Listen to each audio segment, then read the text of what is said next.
I love Korra. She's the toughest avatar I know with a can-do fighting spirit to boot. She's realistically atop the list of my favorite avatars, followed by the boy in the iceberg, Aang, then Kyoshi, of course, and the original spirit dad Roku, and I guess Yang Chen if we're rounding it all out. But many people are unlike me, and incidentally, Korra probably wouldn't break their top 10s. I'd chalk this up to them not liking or appreciating the arc of her character. That or they're a bona fide Last Airbender purist. I don't blame them. She's headstrong, and if you don't agree with her methods, I understand how someone wouldn't like her. But like or dislike, Avatar Korra is the most influential avatar of our time. And to pay respect to her, I'd like to figure out the worst episode of her 4-season run.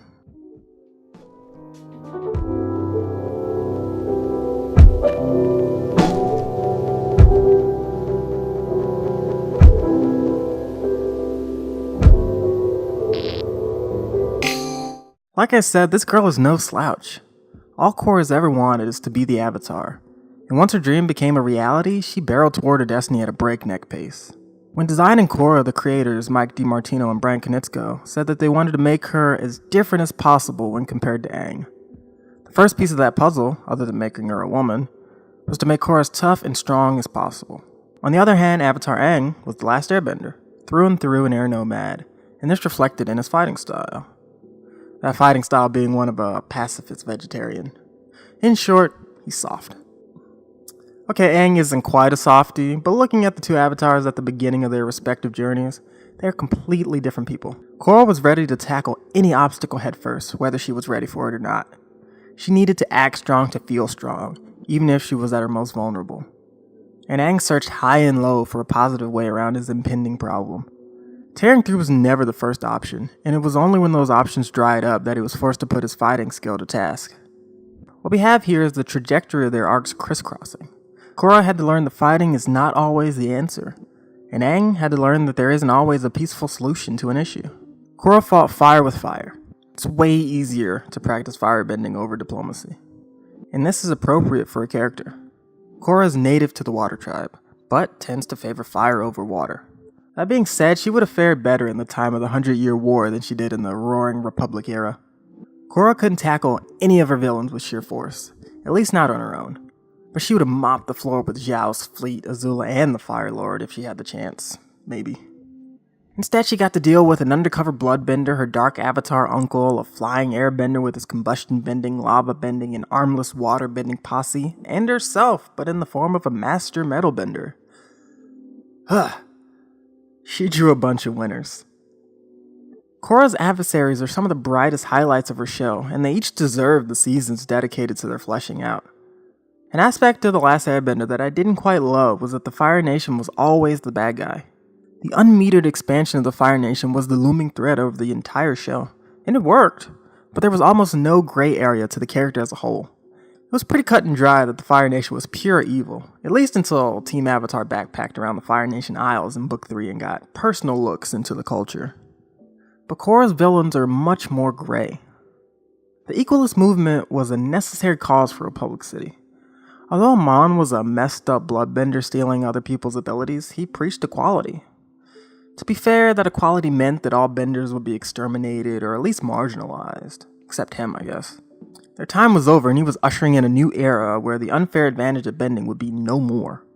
The Triple Threat Triad and the other organized crime groups had already been running rampant at that point, and all their leverage came from bringing together the three available elements to muscle the Republic City citizens. The triangle is the strongest structure in nature. When water, earth, and fire come together, there isn't much a non-bender can do to fight back. Piling on, the metal-bending police force and the Republic City Council established unfair laws to oppress non-benders. This may have been spurred by the boldness of Amon's plans, but in opposition to the rotten few, Republic City chose to punish the many. Korra couldn't defeat Amon with an Agni Kai or its water-bending equivalent, whatever that may be. He was a symbol that she couldn't touch until she uncovered the tragic truth behind his motivations. He had noble intentions with muddy execution.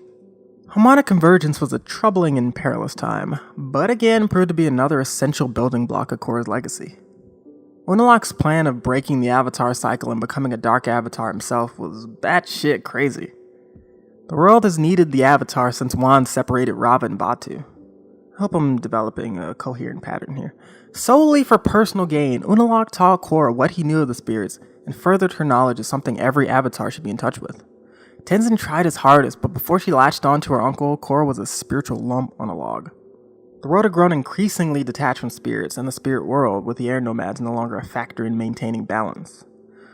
No one respected the spirits the way the monks did, but Aang couldn't do it all himself. Instead of respecting, Unalaq relied on the manipulation of spirits, and to achieve his goal, he required physical entrance into the spirit world. And by opening the portals, Korra brought the spirit and physical worlds closer to realizing harmony, even if she almost helped ruin both of them. It was really only the 10,000 years of darkness part that lost me, and most people probably. Who's that good for? I said the world needs its avatar, so Zahir is a bit tricky. He fully intended to finish what Unalaq started and end the avatar cycle entirely. But that was only a means to deal with a bigger problem: tyrannical governments.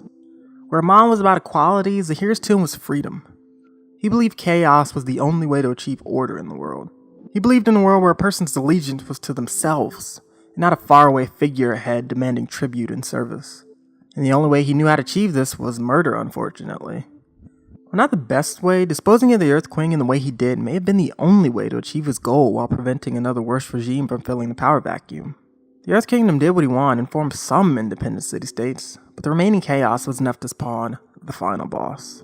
Kuvira, in the face of the Earth Kingdom collapsing and a missing avatar, stepped up to reunite the nation under her own rule.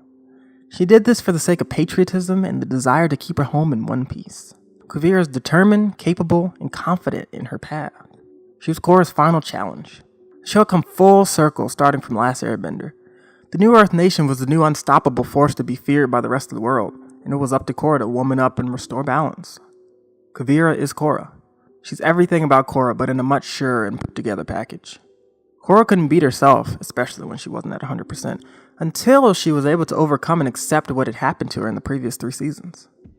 Her struggle is what defines her. The Legend of Korra establishes a determined, capable, and confident avatar and tosses her into the deep end. Over and over she gets her butt kicked because it's the only way she learns. And she's stronger for it.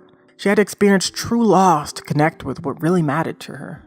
She needed to discover her past to uncover the true meaning of balance. She had experienced true pain to be able to understand the plight of the people and understand the motivations of her enemies. Instead of traveling the world to fully realize her purpose as an avatar, she had to run the gauntlet of superpower villains. And these complex villains helped set the stage for the first non-bending world leader.